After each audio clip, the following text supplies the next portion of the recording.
Bonjour, à la une des quotidiens parus ce lundi 19 février 2018, la mobilisation des pro-maquis lors du week-end culturel et politique à Ndioum a fait la une de quelques quotidiens du jour.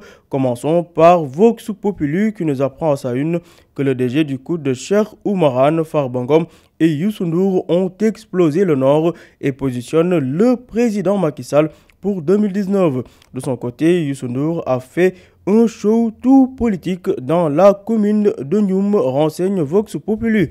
L'As, le journal qui renchérit à sa une, Cheikh Oumarane et Farbangom lancent la bataille du Nord pour une victoire de Macky Sall au premier tour des présidentielles de 2019. En effet, lors de la première édition de la Nuit du Nord organisée par le DG du COUD et maire de Ndioum, Cheikh Oumarane, Youssou N'Dour et le député Farbangom ont annoncé la couleur pour 2019 selon l'As, le journal. Toujours à la une de l'As, maître Mame Adama Gueye à l'assaut du palais pour les présidentielles de 2019. Après une première participation ratée en 2007, maître Adama Gueye sera le candidat du mouvement citoyen Sénégal-Boubès, nous dit l'As.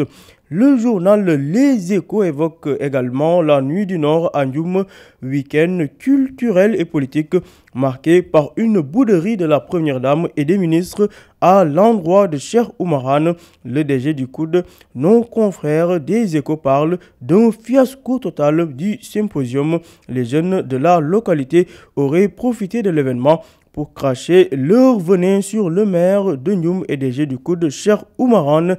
Les détails à la page 5 des Échos. Le quotidien parle de bataille de positionnement à Podor entre le DG du COUD et le ministre des Transports, d'où son titre « Le coup de Anne à ADD ». Comprenez par là le coup de Cheikh Oumarane du COUD à Abdoulaye Daouda Diallo, le ministre des Transports, qui, selon Cheikh Oumarane, n'a plus de majorité et doit en tirer les conséquences, renseigne le quotidien. Le journal Libération consacre sa une à l'ancien Premier ministre Idriss Seck et titre « Un butin et des trous de mémoire ». Le journal Libé qui remonte à la surface ces documents qui prouvent l'existence de pourparlers entre Idi et Wade pour régler un différend financier, sans oublier les comptes bancaires et les chèques enterrés au nom du protocole de Rebeuss. À cela s'ajoutent les déclarations d'Idriss Seck en janvier 2012 dans une interview accordée à Jeune Afrique. « Mon seul problème, c'est Wade », affirmé Idriss Seck. Tout cela à lire dans Libération.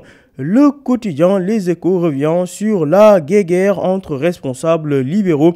Le PDS perd bêtement un poste de député de la CEDEAO pour cause les tiraillements entre Maître Madi Kenya qui proposait Cheikh Bara Dolly et d'autre part Oumar Sarr, favorable à Waré Sarr. Bilan de cette guéguerre entre libéraux, le PDS, avec 12 députés sur les 19 du groupe, perd 4 postes juteux et ne se retrouve qu'avec la présidence du groupe.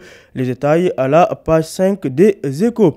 L'Observateur, l'Obs revient sur le drame survenu sur l'axe Linguère-Matam. 6 membres d'une famille périssent dans un accident de la route alors qu'à Tambacounda, c'est l'horreur. Un déficient mental éventre son père, poignarde sa femme au dos et tente de se suicider avec son couteau, renseigne l'Observateur. Sport, après sa victoire sur Papa Sow, Ama Baldé à la recherche de Modou, nous dit le quotidien.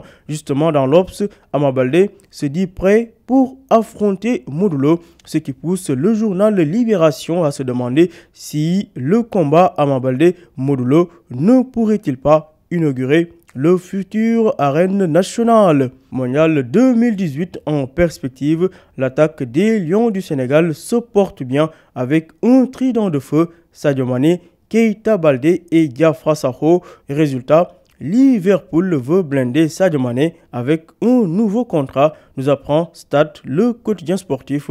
À vos journaux et bonne lecture.